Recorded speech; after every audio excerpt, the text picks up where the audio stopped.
Antarctica পৃথিবীর সবচেয়ে রহস্যময়, সবচেয়ে শীতল এবং সবচেয়ে নির্জন মহাদেশ। কিন্তু কখনো কি ভেবে দেখেছেন এই বিশাল বরফের রাজ্য আসলে কে নিয়ন্ত্রণ করে? আজকের ভিডিওতে আমরা আন্টার্কটিকার উৎপত্তি থেকে শুরু করে বর্তমান সময় পর্যন্ত এর সমস্ত রহস্য এবং ইতিহাস নিয়ে আলোচনা করব। চলুন শুরু করা যাক। আন্টার্কটিকার ইতিহাস শুরু হয় আজ থেকে প্রায় 200 মিলিয়ন বছর আগে, যখন এটি গন্ডওয়াল্যান্ড নামক একটি সুপার কন্টিনেন্টের অংশ ছিল। সময়ের সাথে সাথে টেকটনিক প্লেটের চলাচলের কারণে গন্ডওয়াল্যান্ড ভেঙে যায় এবং আন্টার্কটিকা আজকের অবস্থানে পৌঁছায়। আন্টার্কটিকা প্রথমে বরফে ঢাকা পড়ে প্রায় 34 মিলিয়ন বছর আগে এবং তখন থেকেই এটি পৃথিবীর সবচেয়ে শীতল স্থানে পরিণত হয়। আন্টার্কটিকা আবিষ্কারের ইতিহাস বেশ রোমাঞ্চকর। 1820 সালে রাশিয়ান এক্সপ্লোরার ফাবিয়ান গাতিলিয়েভ, ভন বেলিংহাউসেন এবং মিখাইল লাজারেভ আন্টার্কটিকা মহাদেশটি প্রথম দেখেন। এরপর 1840 সালে ব্রিটিশ এক্সপ্লোরার জেমস ক্লার্ক রস আইস শেলফ আবিষ্কার করেন।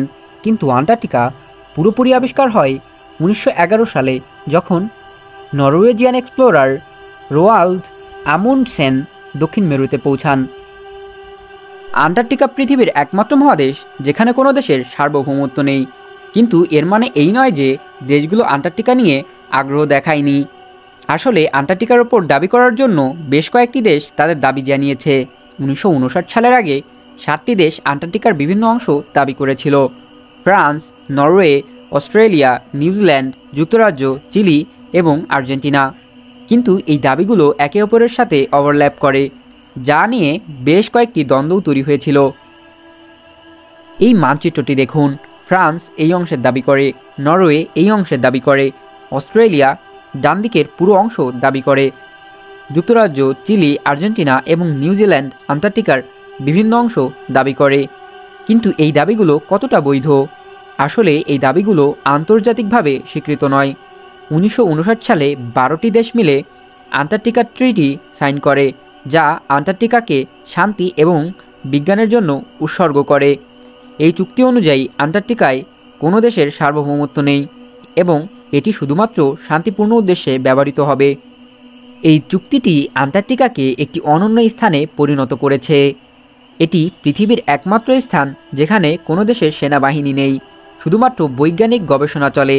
বিভিন্ন দেশের গবেষণা স্টেশন রয়েছে, যেমন মার্কিন যুক্তরাষ্ট্রের ম্যাকমার্ডো স্টেশন, রাশিয়ার ভস্টক স্টেশন এবং ভারতের মৈত্রী স্টেশন। এই স্টেশনগুলো শুধুমাত্র বৈজ্ঞানিক গবেষণার জন্য ব্যবহৃত হয় এবং এখানে কোনো সামরিক কার্যক্রম নেই। কিন্তু এই চুক্তিটির সবচেয়ে আকর্ষণীয় বিষয় হলো যে এই দেশগুলোর দাবিগুলো এখনও বিলুপ্ত হয়নি। এই চুক্তিটি কেবলমাত্র অস্থায়ীভাবে সেই দাবিগুলোকে স্থগিত করেছিল। সুতরাং আইনীয়ভাবে এখনও এই দেশগুলো সেই অঞ্চলগুলোকে দাবি করতে পারে এবং তারা তা করেছে। আন্টার্কটিকার এই রাজনৈতিক মানচিত্রটি এখনও বৈধ। অস্ট্রেলিয়া সবচেয়ে বড় অংশ দাবি করে। অস্ট্রেলিয়া আন্টার্কটিকার 42% দাবি করে। কিন্তু এটি লক্ষ্য করা গুরুত্বপূর্ণ যে আমেরিকা এই দেশগুলোর দাবিগুলোকে প্রত্যাখ্যান করে। শুধু আমেরিকা নয়, বিশ্বের বেশিরভাগই দেশ এই আঞ্চলিক দাবিগুলোকে প্রত্যাখ্যান করে।